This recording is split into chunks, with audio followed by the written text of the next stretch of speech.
Hey there, it's Ross here from Football DNA, and today we're going to be looking at another 9v9 formation. We're going to be focusing on the 1-3-2-3 and just talking about it both in and out of possession and how it can help you when you're working with your players.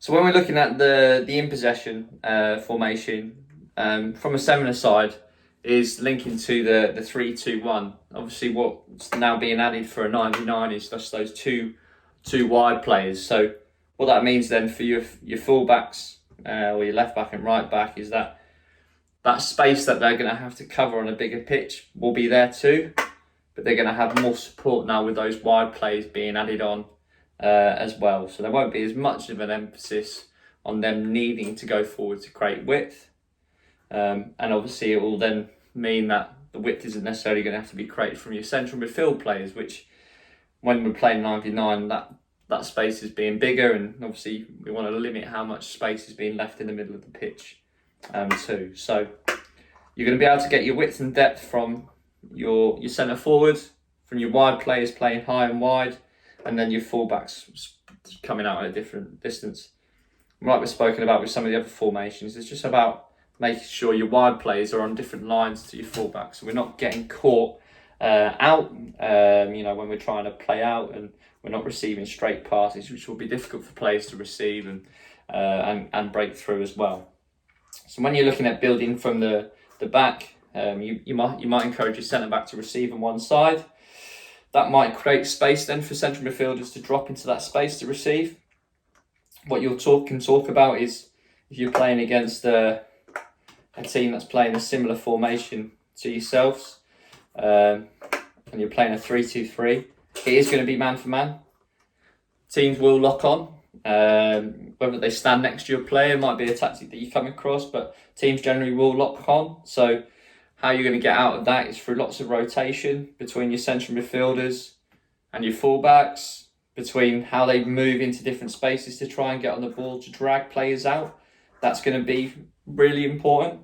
And likewise, it might be between your fullback and your wide player, they rotate, or your centre forward and your wide player rotating. So I think if you're playing against a 3-2-3 and it's man for man, those rotations to create space are important. And every time you're moving players, there's an opportunity to create space for players to receive the feet or to move out of their area to try and receive the ball. If you're playing against a formation where it's not necessarily man for man, you might be playing against a 3-3-2, for example.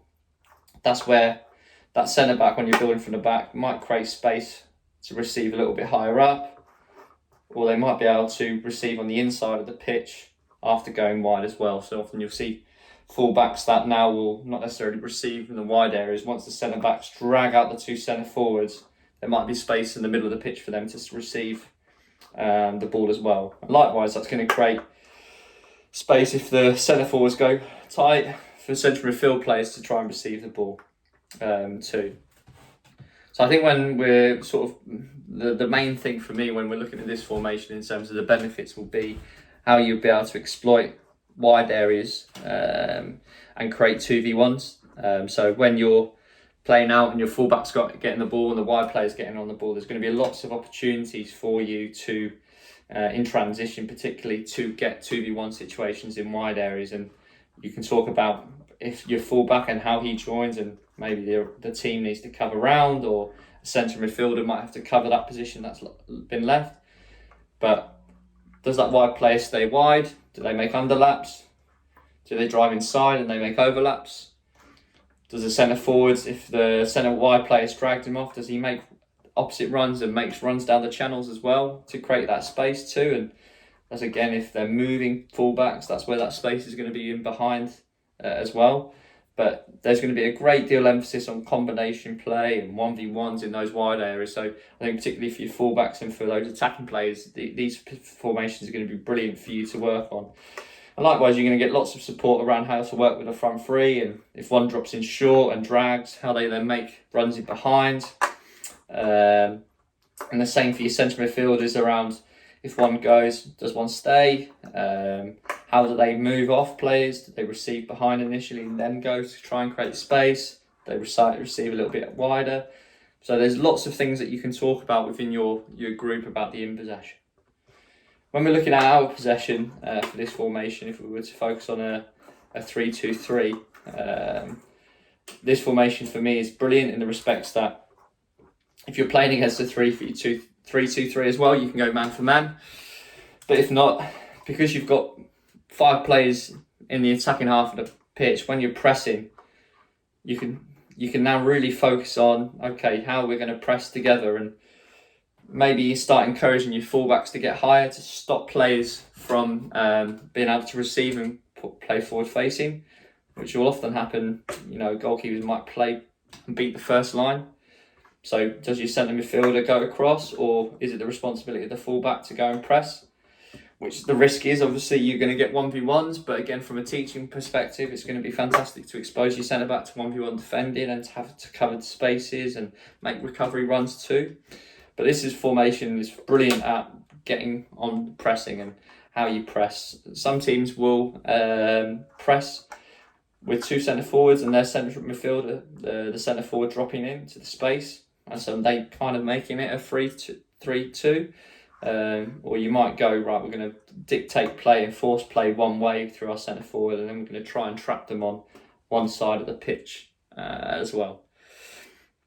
So lastly, I think when you're looking at your own half, you're going to have a triangle again with your centre backs and your 2 centre midfielders. So this is going to be really compact.